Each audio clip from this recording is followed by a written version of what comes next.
Hello bachcho, let's see this question. The question says that in figure, the common tangent AB and CD to two circles with centers O and O dash intersect at E. Prove that the points O, E, O dash are collinear. तो हमें क्या बोला गया है? बोल रहे हैं इस फिगर में कॉमन टेंजेंट है AB और CD जो कि E पर इंटरसेक्ट कर रही हैं। now हमें क्या प्रूव करना है कि O, E, O डैश जो है वो एक ही लाइन पर लाई करते हैं। सबसे पहले हम क्या करेंगे, हम लोग AO को ज्वाइन कर लेंगे, OC को ज्वाइन कर लेंगे, OD, O डैश डी और O डैश बी इनको ज्वाइन कर लेंगे। अब हमें ये पता है कि ये एंगल्स तो हमारे कितने कितने होंगे, 90 होंगे, because radius is always perpendicular to tangent. साथ ही साथ हमें क्या पता है, साथ ही साथ हमें ये पता है कि जो O डैश डी है वो तो ऑब्वियस सी बात है O डैश बी के इक्वल है, और OA जो है वो OC के इक्वल है, क्योंकि ये क्या है, ये हमारी रेडियस है। ये जो दोनों है ये हमारी इस सर्कल की रेडियस है और ये बड़े वाले सर्कल की रेडियस है। तीसरा, ई से हमने टेंजेंट्स डाली हुई ईडी और ईबी, और इधर से टेंजेंट डाली है ईए और ईसी। इसका मतलब ये दोनों आपस में इक्वल होंगी, ईए और ईसी, और इधर ईबी और ईडी आपस में इक्वल हो जाएंगे। तो इस तरह से हम लोग यहाँ पर लिख सकते हैं। नेक्स्ट हम क्या लिखेंगे, अब अगर हम देखते हैं triangle E O dash D में and triangle E O dash B में, E O dash D, E O dash B, अगर हम इन दोनों ट्राइंगल्स में देखें तो O dash D O dash B के इक्वल होगी। ओ डैश डी जो है वो ओ डैश बी के इक्वल होगी क्योंकि ये रेडियस है। फिर उसके बाद ईडी जो होगी वो ईबी के इक्वल होगी, ईडी जो होगी वो हमारी ईबी के इक्वल होगी, because they are tangents from an external point, tangents from an external point. और तीसरा हम क्या बोल देंगे कि ई ओ डैश जो होगा ये ई ओ डैश ई के इक्वल होगा, because it is common in both the triangles. तो यहाँ से हम क्या बोल सकते हैं, by S S S congruency क्या बोलेंगे कि triangle E O dash D is congruent to triangle E O dash B. ये दोनों आपस में कॉन्ग्रुएंट होंगे। अगर ये कॉन्ग्रुएंट होंगे तो हम क्या लिखेंगे, angle O dash E D जो होगा ये इक्वल हो जाएगा angle O dash E B के। कहने का मतलब हम बोल देंगे कि ओ डैश ई जो है is angle bisector of angle DEB, DEB का ये क्या हो जाएगा, एंगल बाइसेक्टर हो जाएगा। इसी तरह से हम क्या प्रूव कर सकते हैं कि ओ ई जो होगा सिमिलरली, या हम यहाँ पर लिख देते हैं सिमिलरली, हम क्या प्रूव करेंगे, O E is angle bisector of angle A E C. अब अगर हम D E B O dash मतलब इस क्वाड्रिलेटरल में अगर हम देखेंगे तो हम क्या लिख देंगे कि जो ओ डैश डी ई और ओ डैश बी ई है ये दोनों तो क्या है हमारे 90 डिग्रीज है। तो O dash D E plus O dash B E इन दोनों का सम कितना आ रहा है, 180 डिग्रीज। तो इसका मतलब ये एक साइक्लिक क्वाड्रिलेटरल बन जाएगा। तब हमें ये समझ में आ गया कि जो angle O dash D E plus angle O dash B E है ये हमारा 180 डिग्री है। तो जो बाकी के जो दो एंगल बचे, मतलब एंगल डी बी या D E B plus angle जो भी दूसरा एंगल है डी ओ डैश बी, ये भी कितना होगा, 180 डिग्री होगा।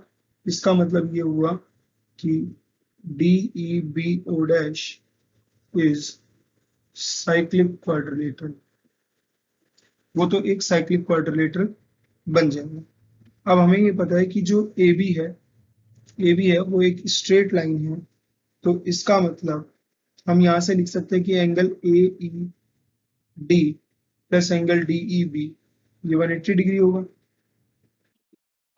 मतलब अगर ये एक स्ट्रेट लाइन है तो इन दोनों एंगल्स का सम कितना होगा, 180 डिग्री होगा। तो हम यहाँ से क्या लिख सकते हैं, हम यहाँ से लिख सकते हैं कि एंगल ए ई डी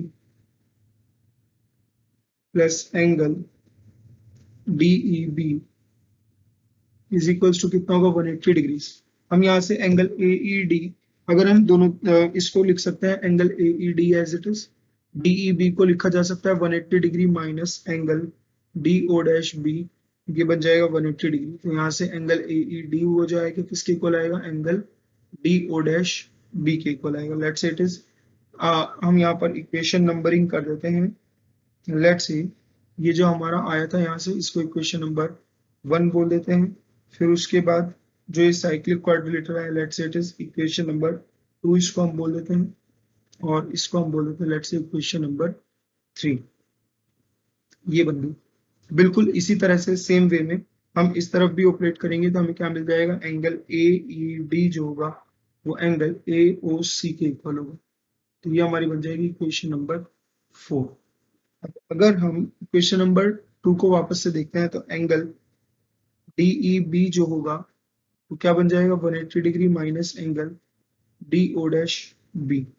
अगर हम दोनों तरफ 2 से डिवाइड लगा दें तो angle D E B divide by 2 is equals to 90 degree minus 1/2 angle D O dash B. Let's say equation number 5। अब या इसको हम ऐसे लिख लेते हैं कि जो इसका जो हाफ होगा वो क्या बनेगा, angle D E O dash that will be 90 degree minus 1/2 angle D O dash B. इसी तरह से सिमिलरली हमें क्या मिल जाएगा कि angle A E C is equals to 90 degree या 180 degree minus angle A O C. Again दोनों तरफ हाफ से डिवाइड लगाएंगे तो half of angle A E C is equals to 90 degree minus half of angle A O C. Half of angle A E C जो बनेगा वो बनेगा angle A E O is equals to ये 90 degree minus half of angle A O C जो बनेगा उसे हम as it is रहने देंगे। Let's say it is equation number 6। अब हमें क्या मिल रहा है, हमें अगर हम देखें तो यहाँ से angle A E D plus angle A E O plus angle D E O dash is equals to कितना बनेगा, angle A E D plus 90 degree minus 1/2 times angle D O dash B plus 90 degree minus half of angle A O C. तो यहाँ से हम क्या लिख देंगे, angle A E D plus 180 degree minus 1/2 times angle D O dash B plus angle A O सी। ये हो जाएगा। अब इसको हम यहाँ से कैसे लिखेंगे, angle A E D plus 180 degrees minus half of angle D O dash B की जगह हम क्या लिख सकते हैं, एंगल ए ई डी, और इसकी जगह हम क्या लिख सकते हैं, एंगल ए ई डी। ये फ्रॉम इक्वेशन नंबर 3 एंड 4 से हम ऐसा लिख पा रहे हैं।